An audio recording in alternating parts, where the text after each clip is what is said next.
Assalamualaikum warahmatullahi wabarakatuh. Alhamdulillahirabbil alamin wassalatu wassalamu ala asyrafil mursalin sayyidina Muhammadin wa ala alihi wa sahbihi ajma'in. Allahumma shalli ala Muhammadin sallallahu alaihi wasallam wa barik ala Muhammadin sallallahu alaihi wasallam warham ummat Muhammadin sallallahu alaihi wasallam wa syurfa fad wa ayyid nahratal watan fil alamin bihaqqi Muhammadin sallallahu alaihi wasallam. Amma ba'du. Sahabatku sekalian, selamat datang kembali di channel kita yang keren ini.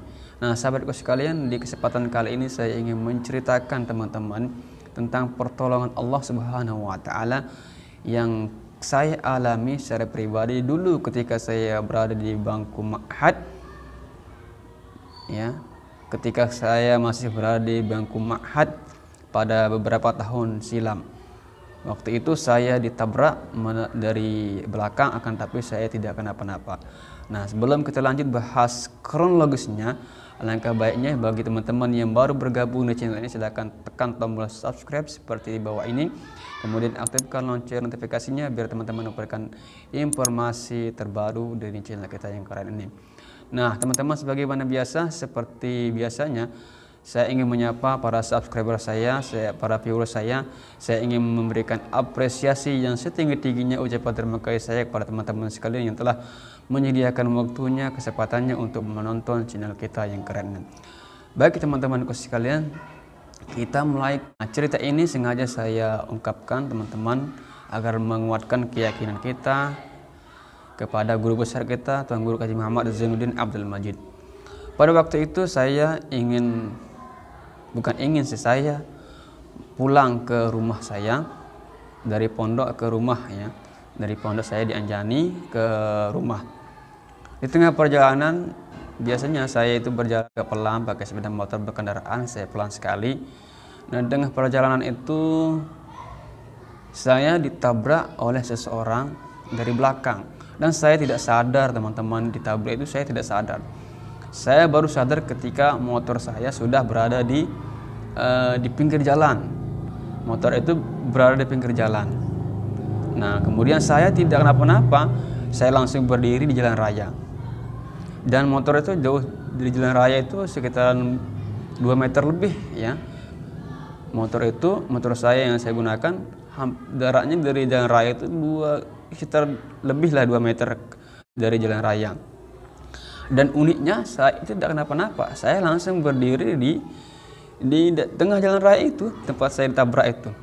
Saya tidak sadar, saya tidak tahu bahwa saya ditabrak. Baru saya sadar ketika motor saya jatuh agak jauh 2 meter lebih dari jalan raya dan orang yang menabrak itu terjatuh dekat saya. Baru saya sadar itu bahwa saya ditabrak. Dan yang buat saya heran, kok saya tidak mendengar suara apa-apa begitu.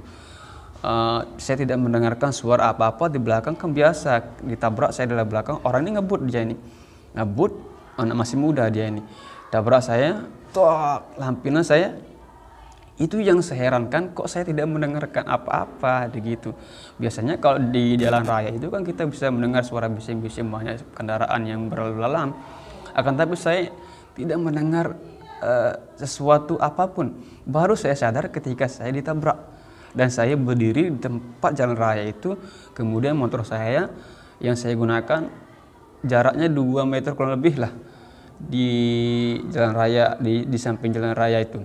Nah, dan orang yang menabrak saya terjatuh dan dia luka memar, ya, lebam lah bahasanya kita, agak ada sakit-sakitnya di bagian lututnya dan juga ada luka-luka di bagian kakinya itu. Di sini juga ada lukanya. Nah, jadi yang ingin saya sampaikan adalah sebelum saya berangkat itu, teman-teman, biasanya kan saya itu setiap minggu di pondok itu, setiap pengajian saya menyempatkan diri saya membawa uang gitu kan. Saya ingat 7 hari Jumat itu, teman-teman. Saya biasanya kalau pengajian hari Jumat di aula Pondok Pesantren Syekh Zainuddin, saya biasanya nyumbang, ya, 5.000, 1.000. Yang penting ada saya sumbang. Nah, itu pertama. Yang kedua, sore-sorenya kan saya berangkat pulang dan saya itu biasanya pondok itu membawa hizib, mengantongkan hizib di saku saya. Itu sering sekali saya taruh hizib di kantong saya. Nah, itu mungkin penyebab kenapa saya tidak mendengar apa-apa, saya ditabrak dan saya tidak kenapa-napa, saya langsung berdiri di jalan raya, kemudian motor saya jauh mental dari jalan raya, kemudian orang yang menabrak saya terjatuh dan luka parah, motornya juga agak rusak. Nah, itu herannya saya teman-teman, mungkin penyebab itu perantaranya karena menyumbang 5.000 perak dan juga mengantongi hizib Nahdlatul Wathon. Nah, seperti yang kita baca dalam hadis-hadis bahwa bersedekah itu juga menolak bala. Nah, mungkin itu terjadi di yang saya alami pada saat itu.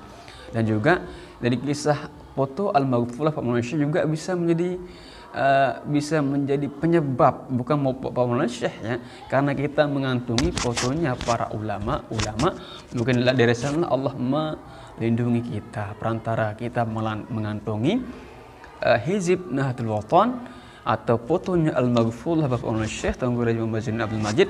Itulah sebabnya Allah menolak bala yang terjadi di kita yang sering mengamalkannya. Dan itu sering terjadi teman-teman.